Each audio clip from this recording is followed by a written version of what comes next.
Howdy once again, it's Mr. Pete, your YouTube shop teacher. Welcome back to beautiful Studio G. And this is tips number 1040, yeah, just like the tax form that you love. And it is entitled Fixing the South Bend 9-inch lathe. So I've got several things I need to do on the machine today, but there are 14 videos so far in this video series, and momentarily I will flash a playlist of that on the screen and maybe a link to it at the end if I remember. Just a few minutes ago in the mail came the July-August of 2025 issue of the Home Shop Machinist, and there's another article in there by my good buddy out in California, shop teacher, former shop teacher, retired shop teacher, Roger Taylor, part 2 of that. So you know, he's an excellent writer and teacher and all that, so check out his articles. He has done a lot to help me over the years in my work here in Illinois, and I have met him out in California. One heck of a nice guy. Hello, Roger.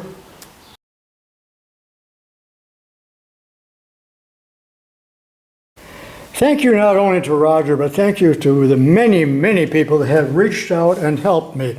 Apparently in an earlier video, like number 1031 or something, I mentioned that I need the sleeve that goes in this gaping hole so that I can hold a center in there. So that's really the only piece that was missing on this machine. So believe it or not, someone sent me one. And here it is, not somebody, it was Mr. Rick Hand, and he lives in Illinois. But by the way, and I'm going to show you another example, I can't believe, I think I have challenged people to pack properly, because here is a package, and you know, he's got this fiberglass. It took me 5 minutes to get it open, and when I finally got it open, we got all kinds of packing in here, and then I thought, oh great, he gave me a lifetime supply of Xanax, but it sure is heavy, but no, actually not. There is the sleeve that I needed, a number 2 Morse taper, and I guess I don't even know what this is, probably a number 5, so with everything wiped off nicely, in it goes, and the number 2 Morse taper, and I think they probably also made one of these with the number 3. I'm not really sure, but that's going to be just fine.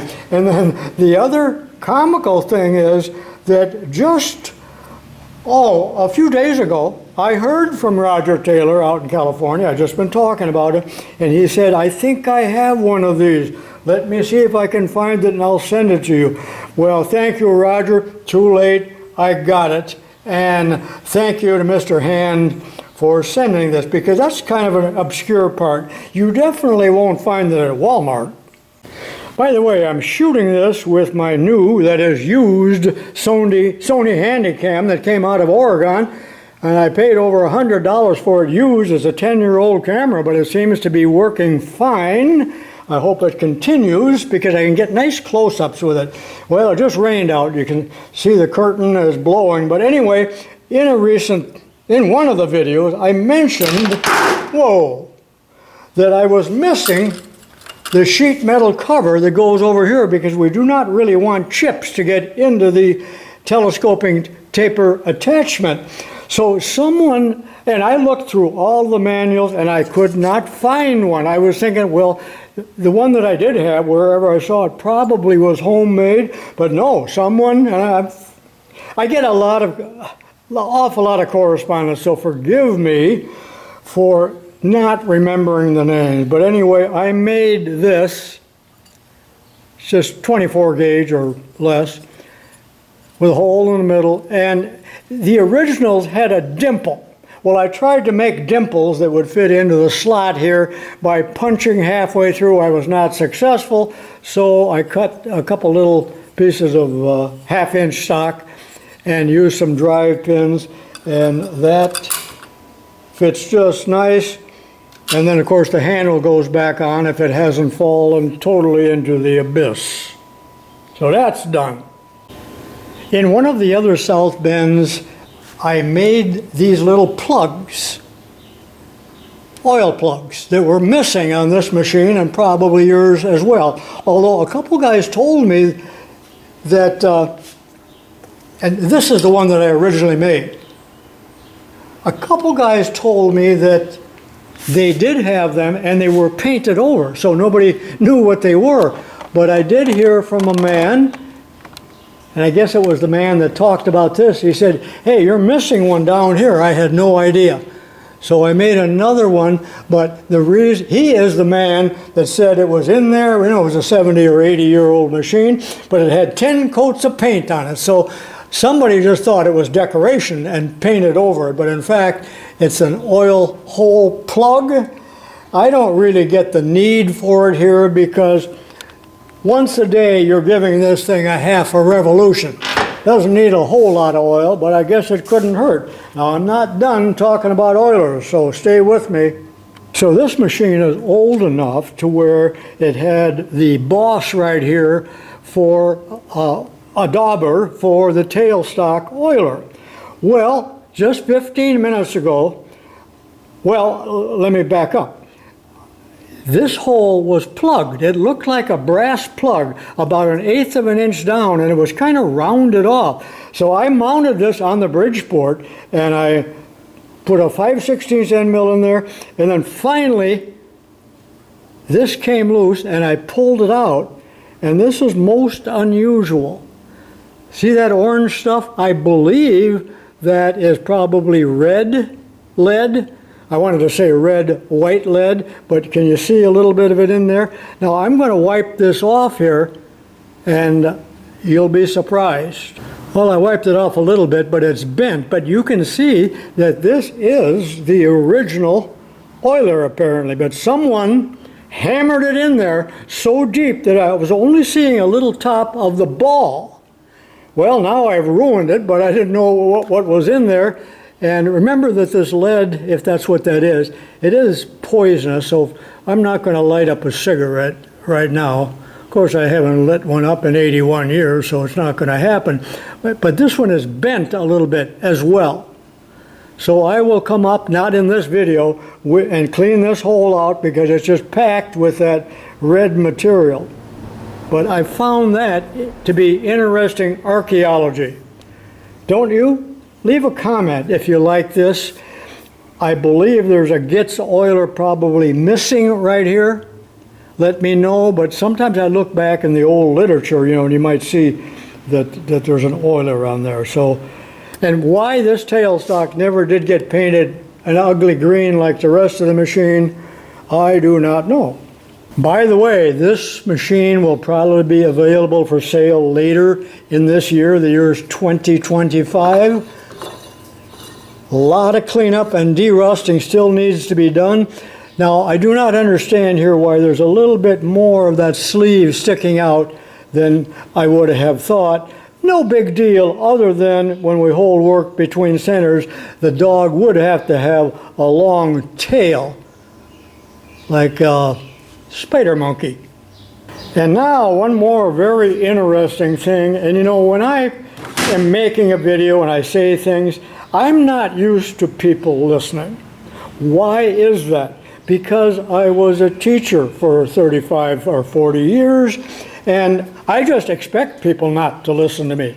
But I did in a video mention that the little brass handle here on the feed reverse lever is broken off, maybe since 1952, or maybe as recently as Watergate. But anyway, I didn't ask for one of these, but here it comes in the mail. Let's take a look. As you know, I do not like unboxing, but I'm doing one here and for a reason. But several months ago, during the winter, so that's why I'm just now getting around to it, Paul McGafferty sent me this box, and again, the reason I'm showing you this is the way that these guys are packing now. I don't know if I taught them this or I have shamed them, or these are just sensible men that know how to pack. But so that's why I'm doing the unboxing here. So we got a piece of cardboard, we got a piece of styrofoam, we got another piece of styrofoam, all fitted and ready to go, and it's nested in 3 more pieces of styrofoam. no way that could get through the box. So here it is. And he's from Massachusetts. Yeah, that was last March that he sent that. So take a look here. There is the brass handle. And it's got the Gitz oiler, which is broken off on mine, and all of the gears, and there's a 1, 2, 3, 4, look good. So I'm going to install this right now while you're watching. Stick around. Don't hang up yet. There'll be some pictures at the end for those with patience. Well, how does one get this off? Well, two ways. There's two bolts. One right here that you can't see, square-headed, and I'm loosening it, and then a bolt right here, and I do love my proto wrenches. So I've dropped that down. Now this has to come out, and I have pre-done this because it's kind of, not tricky, but it's fiddly. So this is the little keeper that goes in there, and what it's doing, I'm getting used to this new camera. This little piece holds it in, got it backwards, into that slot. So I've already taken that out because it was a near impossible job. I sure don't like this light that I'm using. It's such a warm glow, but anyway, I think, matter of fact, I know that that will pull out, and it does. Now I got to do a little cleaning, and I'm going to do it off camera because I know you would hate watching that. Well, I went in to get a toothbrush for my wife, and I'm not kidding you when I say she just got back from the dentist about 90 minutes ago, and she had one small cavity, and the reason for that is she hasn't been brushing her teeth for months. She can't find her toothbrush, so I did go next door and I got Henry's toothbrush so I can get that good and clean. Although he now has his permanent teeth, they're in pretty good shape, so I'll get that all cleaned up and I'll be back momentarily. Well, tomorrow I go to Elk Grove Village to visit KBC. They're having their open house, so that'll be fun. I go with my friend Andy Current, and they always have some good food, and Michelle Wimmer's in charge there. She's very nice. Okay, here's the old one. As you can see, the end of the Gitz oiler is long gone, as is the handle. Originally, what I was going to do, I was going to put out a all points bulletin saying, can someone loan me one of these? And I was going to cast one in brass. You can see it's hollow on the back. But now I don't have to do that, but it just looks in real nice shape, doesn't it? And the gears are all adequate. I've cleaned them a little bit. Well, they weren't too bad, but I did clean them. So I'll just oil this, and I'm going to put it back on.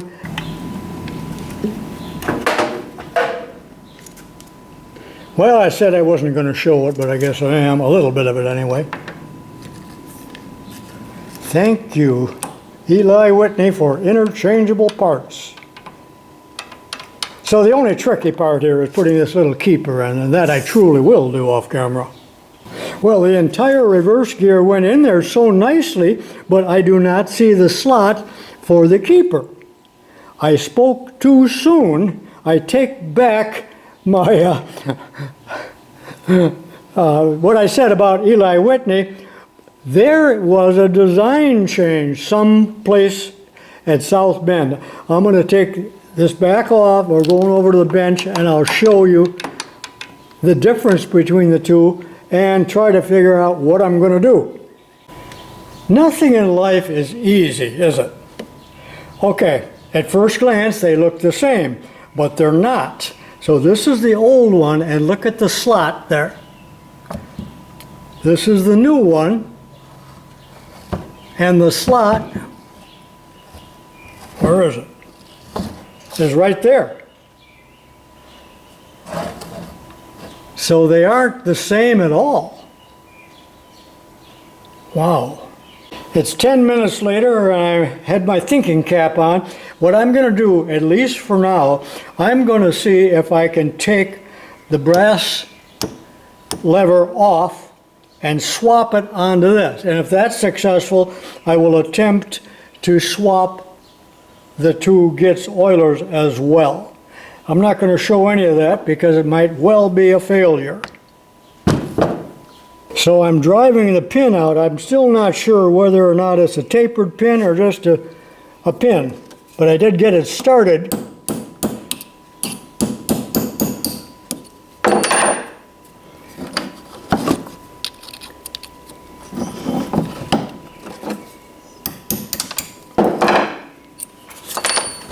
Where'd it go? I got a helper here. No, it's just a straight pin. So I did get it out of the new one. This is Paul's. And there it is. So now I will see if I can get it out of the old one so I can swap them. Okay, I'm making a little progress. There are the two pins, and they came out fairly easily, although I had to grind the head off of one. But there's the broken off brass piece, and there is the good one, and I already test fitted it, so it will fit in here. And now I realize, my neighbor was just here, and I said, how are those pressed in? He's got good eyesight. I said, oh, there's some flats on them. So what I'm doing here, I found the wrench, never the 9/32. But anyway, there's flats on here, so I will unscrew this one and swap the two. Be right back. Alrighty, it's a half hour later, and I have successfully swapped the Gitz oilers, and this took a little bit of fitting. Matter of fact, I might have to spend just a little more time on it.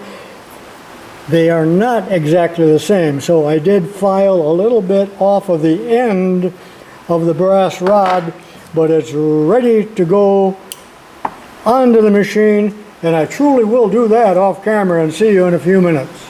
I know I probably shouldn't bring this up, but I did not bend that punch. It came pre-bent in a job lot.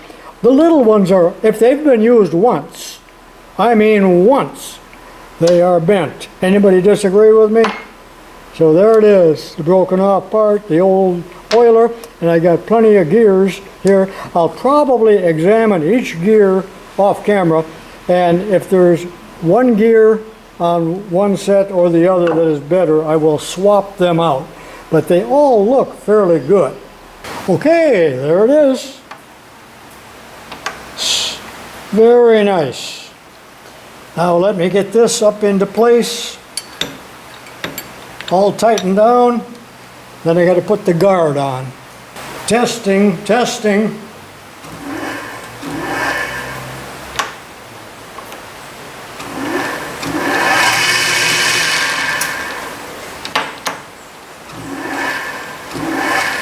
Beautiful, beautiful.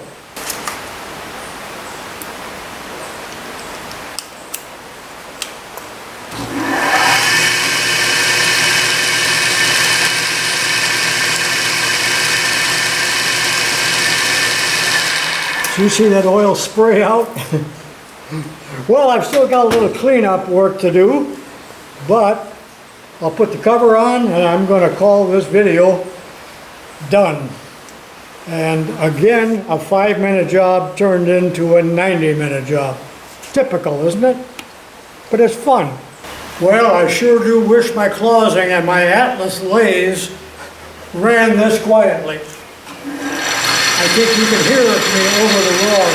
You know, my closing lathe, as much as I love that thing, sounds like a Gleaner combine. All right, the job is done. Well, Eli Whitney, no offense, I still stand by interchangeable parts. But what I think has happened here is this particular model, built in the very late 30s, was only made for several years, 2 or 3 years, and then they went to the 9-inch heavy, I believe, so there obviously were some design changes, and I'm a victim of that, but it works perfectly, and I'm going in and wash up and watch the little rascals. So long for now. Leave a comment and possibly a thumbs up if you're in the mood, if you got the energy. So long for now, and I'll see you in my next video, I hope.